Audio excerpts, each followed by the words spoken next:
Good morning student. पिछले video में हमने अध्याय 2 परमीय संख्या के कुछ महत्वपूर्ण बिंदुओं का अध्ययन किया था।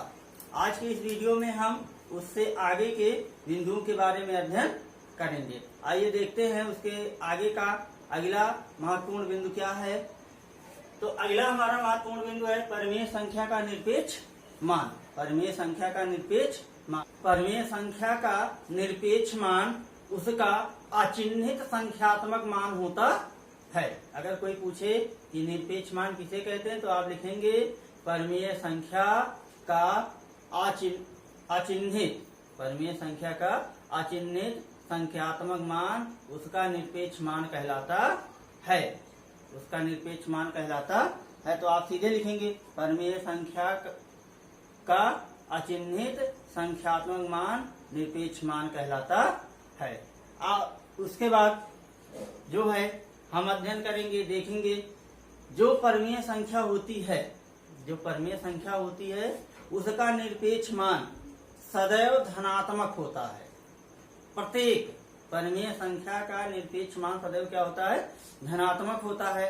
अर्थात परमीय संख्या का निरपेक्ष मान कभी ऋणात्मक नहीं होता है। परमीय संख्या का निरपेक्ष मान क्या होता है? कभी ऋणात्मक नहीं होता है। इसे जो है माड द्वारा प्रदर्शित करते हैं। आइए हम आपको बताते हैं परमीय संख्या का निरपेक्ष मान। परमीय संख्या का निरपेक्ष मान। परमीय संख्या का निरपेक्ष मान उसका अचिह्नित संख्यात्मक मान होता है। उसका अचिह्नित क्या होता है? संख्यात्मक मान होता है। निरपेक्ष मान सदैव धनात्मक होता है या कभी ऋणात्मक नहीं होता है। कहने का तात्पर्य है कि जो निरपेक्ष मान को हम ज्ञात करते हैं वो हमेशा क्या होता है? धनात्मक होता है। हमेशा क्या होता है? धनात्मक। कभी भी कोई भी निरपेक्ष मान ऋणात्मक नहीं होता है। इसे जो है चिन्ह, ये जो आप देख रहे हैं चिन्ह बना हुआ है, संकेतक बना हुआ है, इसे माड बोलते हैं। क्या बोलते हैं? माड से प्रदर्शित किया जाता है। जैसे मान लेते हैं कोई भी संख्या है जो है परमीय, जिसको हमें जो है निरपेक्ष मान के रूप में प्रदर्शित करना है। जैसे पहला ले लेते हैं 2/3। इसका निरपेक्ष मान याद करना है तो सबसे पहले इसे हम माड द्वारा प्रदर्शित करेंगे। तो बराबर लिखेंगे 2/3। इसको माड द्वारा प्रदर्शित किए, बराबर लिखे 2/3। 2/3। अब एक हम देखिए ये जो निरपेक्ष मान निकल कर आया, जो निरपेक्ष मान निकल कर आया वो क्या है? धनात्मक है। अगर हम यही ले लेते हैं -2/3। -2/3 का निरपेक्ष मान निकालना है तो इसको बराबर हम माड में करेंगे -2/3। -2/3। अब जो है इसके मान को हटा देंगे। इसके मान को क्या करेंगे? हटा देंगे, क्योंकि कोई भी मान जो है परमीय संख्या का निरपेक्ष मान कभी ऋणात्मक नहीं होगा। तो इसको हम लिखेंगे 2/3। इसको लिखेंगे 2/3। ये आपका क्या हो गया? आंसर हो गया। यही क्या हो गया? आपका आंसर हो गया।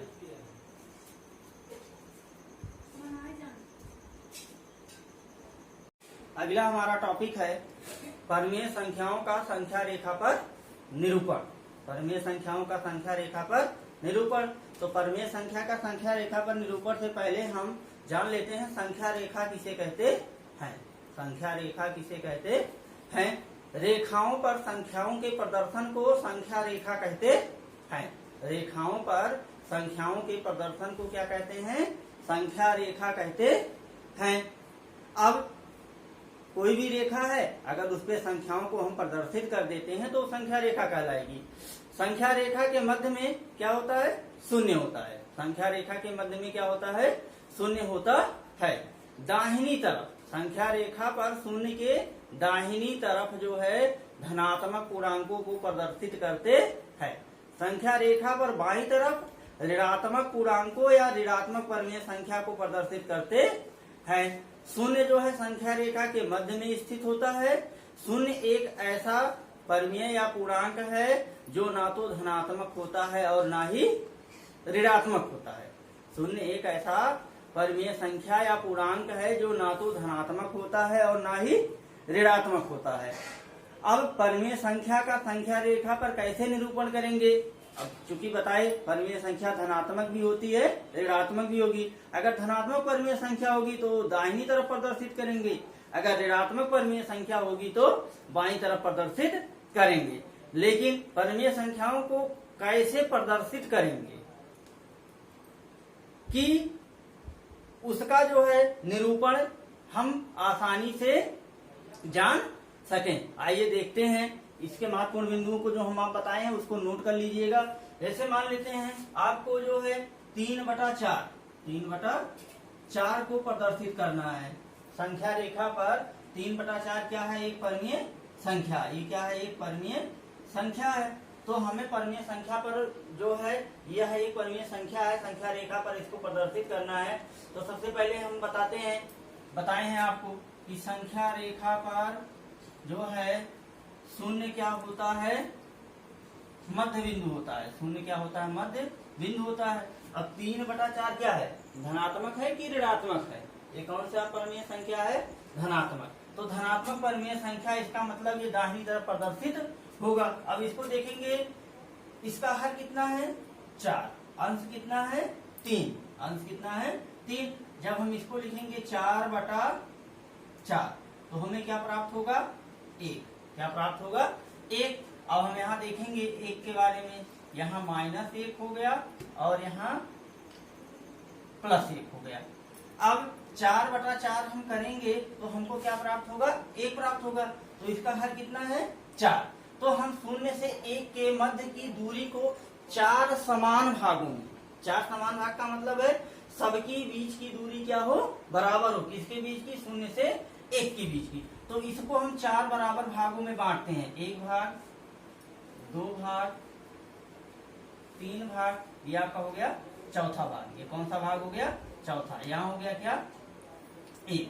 अब पहला भाग जो हमारा प्रदर्शित करेगा 0/4, दूसरा 1/4, तीसरा 1/4, यह आपका प्रदर्शित करेगा 3/4, 1/4, 2/4, 3/4। ये हो गया 1/4, ये हो गया 2/4, ये हो गया आपका 3/4।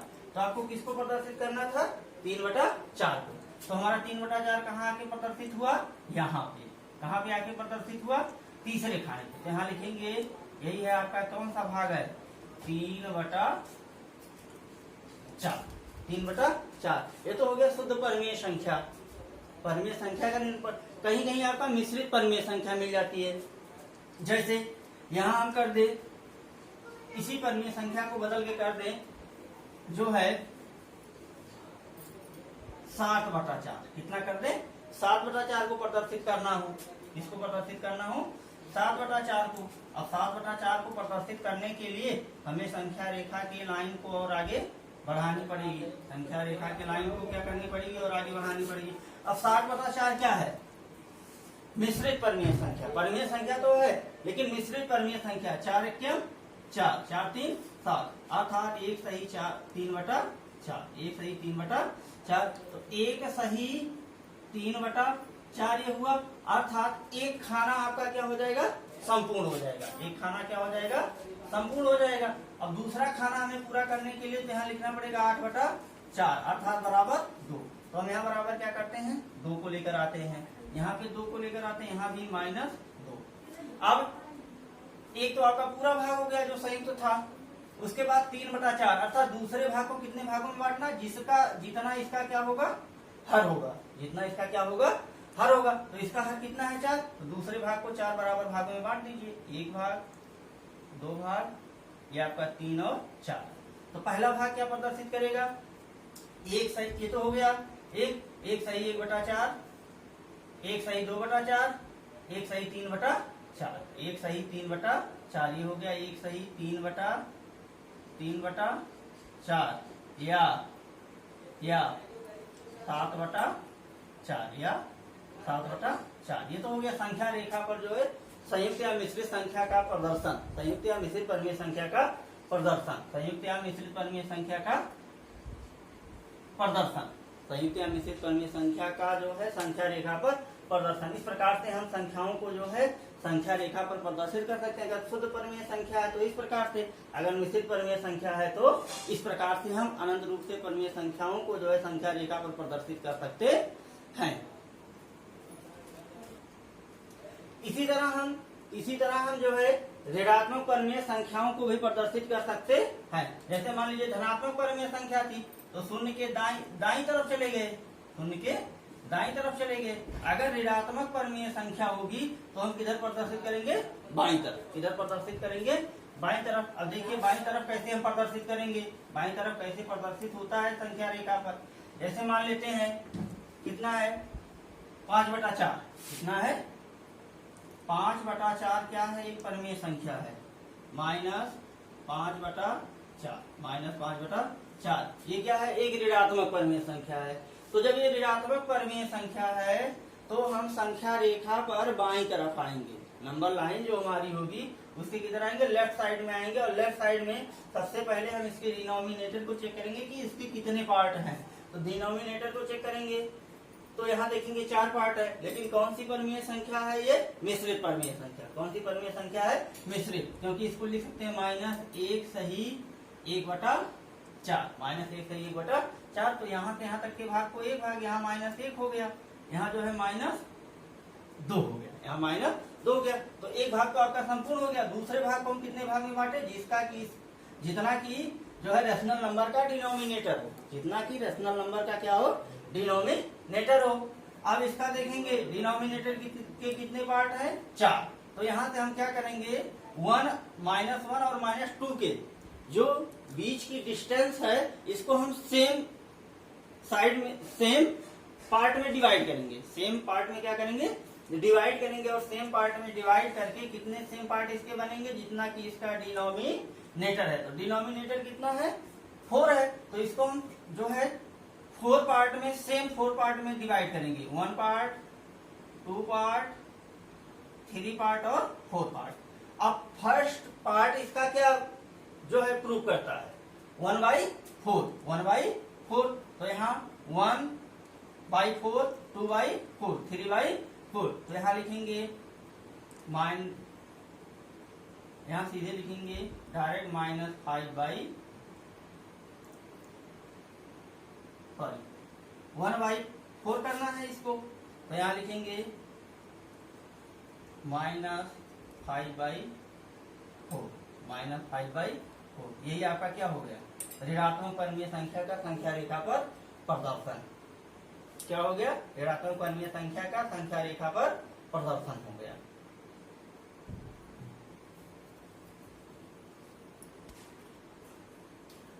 जितने भी यहाँ महत्वपूर्ण बिंदु दिए गए हैं, वीडियो को रोककर इन महत्वपूर्ण बिंदुओं को आप जो अपने फेयर कॉपी में नोट कर लीजिए। अगला हमारा महत्वपूर्ण बिंदु है परिमेय संख्याओं के बीच परिमेय संख्या ज्ञात करना। दो परिमेय संख्याओं के बीच परिमेय संख्या ज्ञात करना। अब हम जानते हैं कि दो परिमेय संख्याओं के बीच हम अनंत परिमेय संख्या ज्ञात कर सकते हैं। और ये अनंत परिमेय संख्या हम दो विधियों से ज्ञात करते हैं। पहली विधि है दीर्घ विधि। पहली विधि क्या है, दीर्घ विधि है, जिसमें लिखा जाता है समान परिमेयीकरण या समान हरों के रूप में व्यक्त करके जो है हम जो है दो परिमेय संख्याओं के बीच में अनंत परिमेय संख्या ज्ञात कर सकते हैं कि 1/2 तथा 1/2, 2/5 तथा 1/2 दो परिमेय संख्या है जिनके बीच में जो है 3 या 4 परिमेय संख्या ज्ञात करना है। तो दीर्घ विधि में क्या बताया गया है आपको कि सबसे पहले हम हरों को क्या करते हैं, समान करते हैं। हरों को क्या करते हैं, समान करते हैं। तो हरों को समान करने के लिए इन दोनों का लासापा कितना होगा, 10। कितना होगा, 10। तो हम इसको बराबर लिख सकते हैं, इसमें जो है कितने का गुणा करें, 10 हो जाए 2 का। तो यहाँ 2 का गुणा करेंगे, 2 दूना 4, यहाँ भी 2 का गुणा, यहाँ भी 2 का। और इसमें कितने का गुणा करें, 5 का। यहाँ भी कितने का, 5 का।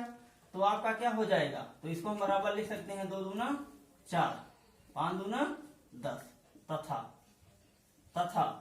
अब फिर इसमें क्या कर लेते हैं, 5 एकम 5, 5 दूना 10।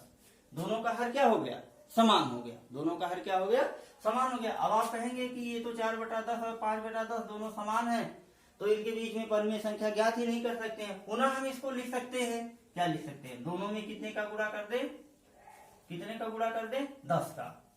कितने का कर दे, 10 का अगर हम गुणा करेंगे तो यहाँ लिख सकते हैं इसको, 10 का गुणा करेंगे तो 10 चौक 40 बटा 10 दहाई 100, तथा इसमें भी 10 का गुणा कर दीजिए, 10 बचे 50, 10 दहाई 100। देखिए हर बराबर है। अब देखिए इनके बीच में कितने का डिफरेंस हो गया, कितने का, 10 का, कितने का, 10 का। अगर हम आगे बढ़ाना चाहें तो 100 का गुणा कर देंगे तो कितने का हो जाएगा, यहाँ 400 हो जाएगा, यहाँ 500, 100 का डिफरेंस हो जाएगा। तो इनके बीच में कौन कौन सी परिमेय संख्या, 40 के बीच में, 40 के बाद 41 बटा 100 कामा 42 बटा 100 डॉट डॉट डॉट यहाँ लिखेंगे 49 बटा 100, 49 बटा 100। कितनी परिमेय संख्या हुई, 41, 42, 43, 44, 45, 46, 47, 48, 49। कितनी परिमेय संख्या हुई, ये आपकी कितनी परिमेय संख्या हुई, टोटल 9 परिमेय संख्या। कितनी परिमेय संख्या हुई, टोटल 9 परिमेय संख्या। इस प्रकार हम हरों को बराबर करके दीर्घवृत्त के द्वारा जो है दो परिमेय संख्याओं के बीच में या दो पूर्णांकों के बीच में अनंत रूप से जो है परिमेय संख्या ज्ञात कर सकते हैं या पूर्णांकों को ज्ञात कर सकते हैं। अगली विधि है हमारी आपकी लघु विधि। लघु विधि में क्या करना है, हमें परिमेय संख्याओं को मानना है। परिमेय संख्याओं को क्या करना है, मानना है। लघु विधि में मान लेते हैं, माना x तथा y क्या है, दो परिमेय संख्या है। दो क्या है, परिमेय संख्या है। दो क्या है, परिमेय संख्या है। दो क्या है, परिमेय संख्या है। अब इन दो परिमेय संख्याओं के बीच में जो है हमें 2 या 3 परिमेय संख्या ज्ञात करनी है। तो पहली परिमेय संख्या मान लेते हैं कौन सी है, Q1। पहली परिमेय संख्या Q1 ज्ञात करनी है तो बराबर हम इसको लिखेंगे, क्या लिखेंगे, 1/2 x प्लस y। अगर हमें दूसरी परिमेय संख्या Q2 ज्ञात करना है तो बराबर लिखेंगे 1/2 x प्लस Q2, Q1। तीसरी परिमेय संख्या Q3 ज्ञात करनी है तो बराबर लिखेंगे 1/2 x प्लस या, यहाँ लिखेंगे x प्लस या, यहाँ लिख सकते हैं Q2 प्लस y के माध्यम से जो है हम अनंत रूप से ऐसे Q4 को भी ज्ञात कर सकते हैं। अनंत रूप से अनेक परिमेय संख्या ज्ञात कर सकते हैं। जैसे मान लेते हैं, कोई भी मान लीजिए 2/3 तथा 4/5 के बीच में जो है एक परिमेय संख्या ज्ञात करनी है। तो पहले मान लेते हैं 2/3 क्या मान लेते हैं, पहले माने x, दूसरा माने y। तो ये x की वैल्यू हो गया और ये किसकी वैल्यू हो गई, y की। किसकी वैल्यू हो गई, y की। तो इसी समीकरण में रख दीजिए, x प्लस y यहाँ पर है तो यहाँ पर x प्लस y के मान में क्या रखेंगे आप, अगर Q1 ज्ञात करना है तो x प्लस y के मान में आप रख लीजिए Q1 equal to 1/2 2/3 plus 4/5। Denominator LCM इसका जो है लघुत्तम लेते हैं, 3 5 का 15 होगा तो 1/2 15 3 5 15 5 दूना 10 धन 5 तिहाई 15 3 चौक 12 बराबर 10 12 22 1/2 गुणे 22/15 2 ग्रहियम 22 बराबर 11/15 बराबर 11/15। ये क्या हो गया, पहली परिमेय संख्या। पहली परिमेय संख्या। इसी प्रकार से हम जो है अपरिमित रूप से अनेक परिमेय संख्याओं को ज्ञात कर सकते हैं। किसके मध्य, दो परिमेय संख्याओं के मध्य सूत्र का प्रयोग करके या दीर्घविधि का प्रयोग करके अनेक परिमेय संख्याओं को ज्ञात कर सकते हैं। इस टॉपिक को आप भली बात समझने के लिए वीडियो को 2 से 3 बार देखिए और जितने भी टॉपिक बताए गए हैं इनको आप फेयर कॉपी में नोट कर लीजिए। नोट करने के बाद अगले वीडियो में जो है हम प्रश्नावली के प्रश्नों को हल करना सिखाएंगे।